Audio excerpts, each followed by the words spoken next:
उत्तराखंड के पहाड़ों में बसा एक छोटा सा गांव नारायणपुर। यहां की आबादी कम थी, लेकिन गांव के लोग बेहद धार्मिक और परंपराओं को मानने वाले थे। गांव के बीचों बीच एक पुराना कुआं और चारों ओर घने जंगल थे। लेकिन इस गांव की सबसे खास बात थी पहाड़ी के ऊपर स्थित वो प्राचीन मंदिर, जिसे लोग काल मंदिर कहते थे। इस मंदिर के बारे में कई कहानियां प्रचलित थी। लोग कहते थे कि ये मंदिर राजा विक्रमादित्य के शासनकाल में बना था। इसे देवी काली को समर्पित किया गया था, जो गांव की रक्षा करती थी। हर साल गांव के लोग मंदिर में भव्य पूजा करते थे, लेकिन लगभग 100 साल पहले कुछ ऐसा हुआ जिसने इस मंदिर को एक डरावनी जगह में बदल दिया।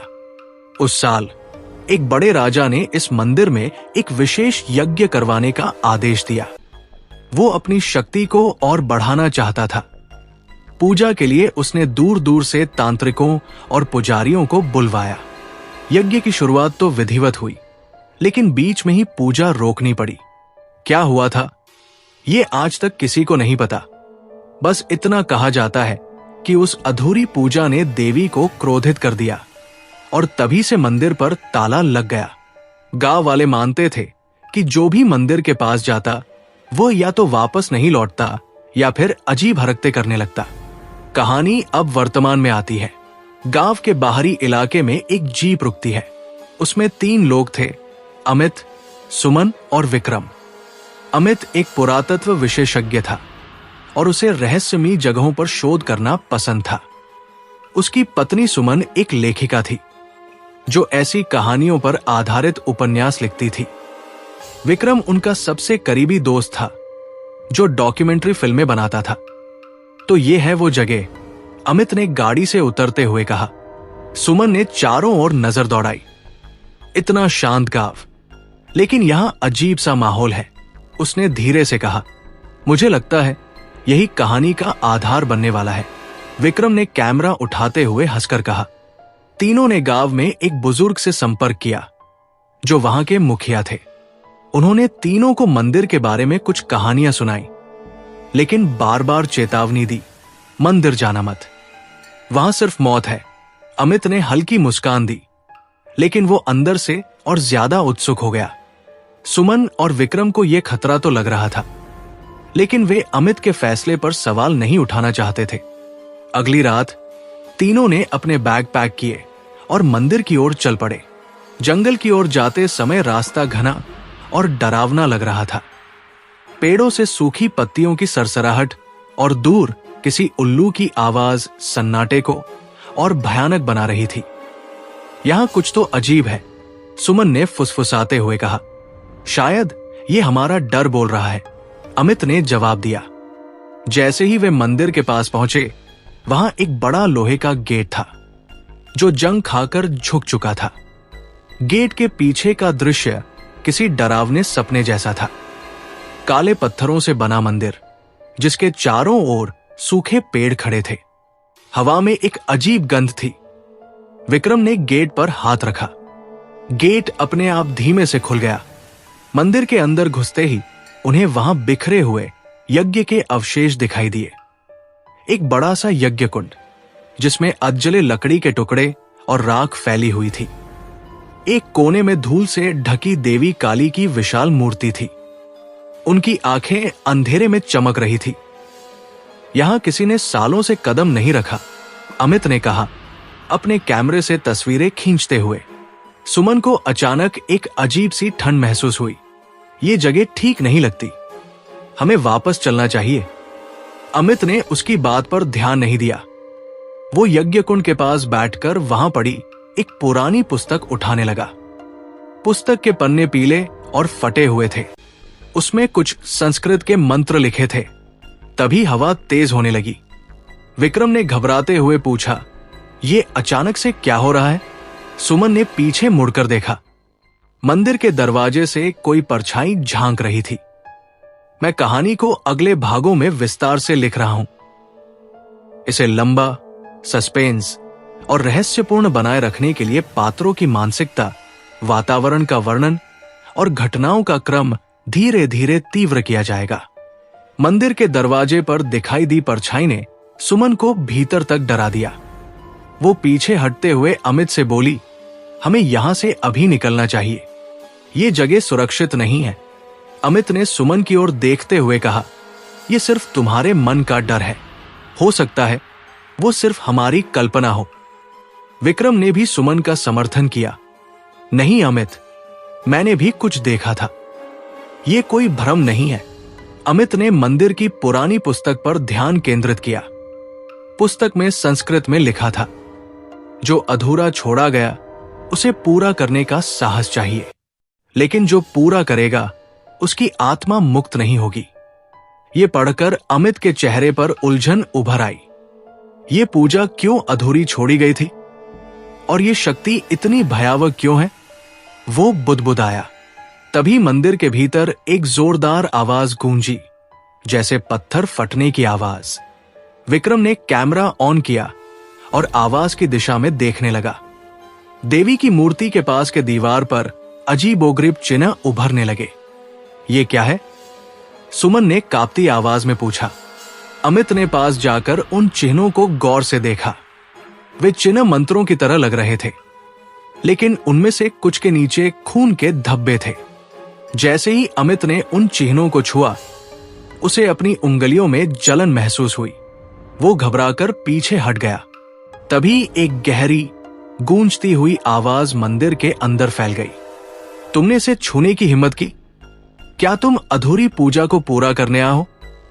तीनों स्तब्ध रह गए। आवाज इतनी भयावह थी कि उनके रोंगटे खड़े हो गए। सुमन ने घबराते हुए कहा, यहां सच में कोई आत्मा है, हमें वापस जाना चाहिए। लेकिन अमित ने जवाब दिया, ये एक बड़ा रहस्य है सुमन, हमें इसे समझना होगा। शायद हम इस गांव की समस्या को हल कर सकें। अमित ने पुस्तक के पन्ने पलटते हुए उस आत्मा से बात करने की कोशिश की। उसने पूछा, तुम कौन हो और यहां क्यों हो? आवाज ने धीरे से जवाब दिया, मैं वो हूं जिसे अधूरी पूजा ने बांध दिया। देवी का श्राप मुझे और इस मंदिर को बांध कर रखे हुए है। सुमन और विक्रम ने देखा कि मंदिर के अंदर का तापमान और गिर गया। हर सांस के साथ एक अजीब सी ठंडक महसूस हो रही थी। आत्मा ने अपनी कहानी सुनानी शुरू की। वर्षों पहले एक तांत्रिक ने राजा के आदेश पर देवी काली की पूजा शुरू की थी, लेकिन उसकी नीयत शुद्ध नहीं थी। वो देवी की शक्ति को अपने लिए हासिल करना चाहता था। पूजा के दौरान उसने देवी का अपमान कर दिया। देवी काली ने क्रोधित होकर तांत्रिक को श्राप दे दिया कि उसकी आत्मा हमेशा इस मंदिर में फंसी रहेगी। मैंने गलती की थी, लेकिन देवी ने मुझे इस मंदिर का रक्षक बना दिया। अब कोई इस पूजा को पूरा नहीं कर सकता। जो भी कोशिश करता है वो मर जाता है। आत्मा की आवाज और गंभीर हो गई। अमित ने आत्मा से पूछा, अगर पूजा पूरी हो जाए तो क्या होगा? आत्मा ने कहा, देवी शांत हो जाएंगी, लेकिन पूजा को पूरा करने वाला व्यक्ति देवी की बलि चढ़ेगा। यह बलिदान जरूरी है। सुमन ने अमित को झकझोरते हुए कहा, तुम ये सब नहीं करोगे, हम यहां से चले, ये हमारी लड़ाई नहीं है। लेकिन अमित ने ठान लिया था, अगर ये बलिदान इस गांव और इस मंदिर को श्राप से मुक्त कर सकता है तो ये करना ही होगा। अमित ने पुस्तक में लिखे नियमों का पालन करना शुरू किया। पुस्तक में यज्ञ कुंड को फिर से प्रज्वलित करने और विशेष मंत्रों का जाप करने की विधि दी गई थी। विक्रम ने अपने कैमरे से सब रिकॉर्ड करना शुरू किया। जैसे ही यज्ञ शुरू हुआ, मंदिर के चारों ओर तेज हवाएं चलने लगी। दीवारों पर लगे चिन्ह जलने लगे। देवी की मूर्ति की आंखें लाल होकर चमक उठीं। अमित ने मंत्र पढ़ने शुरू किए। सुमन और विक्रम ने देखा कि जैसे जैसे पूजा आगे बढ़ रही थी, आत्मा की गूंजती हुई आवाज और भी विक्षिप्त होती जा रही थी। तभी मंदिर के अंदर अचानक एक काला धुआं फैल गया। उस धुएं के बीच से एक आकृति उभरी। ये वही तांत्रिक की आत्मा थी। उसने चीखते हुए कहा, तुम ये पूजा पूरी नहीं कर सकते। देवी को शांत करना असंभव है। जैसे ही काले धुएं से तांत्रिक की आकृति प्रकट हुई, वो अपने स्थान से धीरे धीरे बढ़ते हुए अमित की ओर बढ़ने लगा। उसकी आंखों में क्रोध और घृणा थी, जैसे वो अमित को खा जाने के लिए तत्पर हो। अमित ने उस आत्मा से बिना घबराए कहा, तुम जो भी हो, इस मंदिर को शांति की आवश्यकता है। हमें देवी काली को शांत करना होगा। तांत्रिक की आत्मा हंसी, शांति? तुम क्या समझते हो? देवी काली के क्रोध को शांत करना आसान नहीं है। तुम्हारी पूजा अधूरी रहेगी और तुम सब यही समाप्त हो जाओगे। सुमन और विक्रम ने देखा कि तांत्रिक की आत्मा ने अपनी पूरी ताकत जुटा ली थी। वो हवा में उभरते हुए अमित के पास तक पहुंचने वाला था, लेकिन तभी अमित ने एकदम से जोर से एक मंत्र का उच्चारण किया जो पुस्तक में था, काली महाक्रूरी स्वाहा। ये मंत्र सुनते ही तांत्रिक की आत्मा चिल्लाते हुए पीछे हटी। वो तड़पते हुए बोला, तुमने ये क्या किया? अमित ने धीरे से कहा, तुमने जो भी किया था उसे तुम्हें भुगतना पड़ेगा। देवी काली की शक्ति से तुम मुक्त हो सकते हो, लेकिन उसके लिए तुम्हें अपनी नापाक आत्मा को शांति देनी होगी। तांत्रिक की आत्मा अब सचमुच भयभीत हो गई थी। वो जगह जगह घूमते हुए चिल्लाता जा रहा था, नहीं, मुझे छोड़ दो, मैं इस श्राप से मुक्त नहीं हो सकता। अमित और विक्रम ने देवी काली के चित्र के सामने फिर से पूजा शुरू की। जैसे ही यज्ञ के अग्नि की लपटें और भी तेज हुई, सुमन ने देवी काली का नाम जाप करना शुरू किया। सुमन के मन में भय था, लेकिन उसने खुद को संभालते हुए देवी से आशीर्वाद प्राप्त करने की कामना की। अचानक एक तेज और प्रचंड चमक मंदिर में फैल गई। देवी काली की मूर्ति के पास से एक काली आभा उभरी जो पूरी जगह को रोशन कर रही थी। वही आभा तांत्रिक की आत्मा पर झपटी और वो चीखते हुए धुएं में बदल गया। तांत्रिक की आत्मा को देवी काली ने अपनी पूरी शक्ति से निगल लिया। वो नष्ट हो गया और मंदिर की दीवारें एक हल्की सी झंकार के साथ शांत हो गई। जैसे ही धुआं छंटा, एक गहरी शांति मंदिर में छा गई। अमित, विक्रम और सुमन को महसूस हुआ कि जैसे ही तांत्रिक की आत्मा नष्ट हुई, मंदिर की पूरी हवा बदल गई। जो अजीब ठंडक और भय का वातावरण था, वो अब खत्म हो चुका था। सुमन ने अमित की ओर देखा, क्या यह सच में खत्म हो गया? अमित ने गहरी सांस ली। हां, अब इस मंदिर को शांति मिल चुकी है। देवी काली को प्रसन्न करने के बाद यह जगह अब सुरक्षित हो सकती है।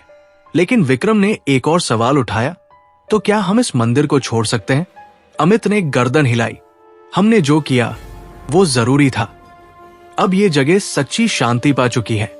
लेकिन इसके साथ ही अमित का मन थोड़ा भारी था। वो जानता था कि उन्होंने जो बलिदान किया था वो किसी को न समझने वाला था। पूजा की पूरी विधि के बाद वो जानता था कि देवी काली की शक्ति को शांत करने के लिए किसी ने न किसी रूप में बलिदान दिया था। तुम ठीक कह रहे हो विक्रम, अमित ने कहा। पूरी पूजा के बाद देवी काली का क्रोध शांत हो गया, लेकिन यह बलिदान हमने किया है, न कि किसी और ने। अमित, सुमन और विक्रम जब मंदिर से बाहर आए तो उन्हें महसूस हुआ कि गांव की ओर लौटते वक्त हवा पूरी तरह से बदल चुकी थी। गांव के लोग जो पहले इस मंदिर से डरते थे, अब उन पर एक नई आभा छाई हुई थी। गांव के मुखिया ने उन्हें देखा और कहा, तुम तीनों ने क्या किया? हमें नहीं पता था कि मंदिर की मुक्ति के लिए कोई ऐसा कदम उठाएगा। अमित ने सिर झुकाया और कहा, हमें सिर्फ देवी काली की शक्ति को समझने की कोशिश करनी थी। ये गांव अब शांति से जी सकेगा। गांव में अब डर और भय का माहौल खत्म हो चुका था। लोग अब मंदिर के आसपास पूजा करने के लिए लौट आए थे और ये जगह फिर से एक श्रद्धा का केंद्र बन गई। मंदिर की मुक्ति के बाद अमित, सुमन और विक्रम ने अपने अनुभव को साझा किया। उन्होंने महसूस किया कि कभी-कभी कुछ जगहों पर एक अधूरी पूजा और एक अधूरी कर्म का नतीजा इतना भयंकर हो सकता है कि उसे समझ पाना भी कठिन होता है। वे जानते थे कि ये अनुभव सिर्फ एक रहस्य नहीं था, बल्कि एक चेतावनी भी था। कभी-कभी हमें उन ताकतों को समझना चाहिए जिनका सामना हम नहीं कर सकते। अमित ने आखिरी बार मंदिर को देखा और उसके बाद वो पूरी तरह से शांत हो गया। सुमन और विक्रम के साथ वो गांव छोड़ने के लिए तैयार हो गया, लेकिन वो जानता था कि ये अनुभव उसे कभी नहीं भूल पाएगा।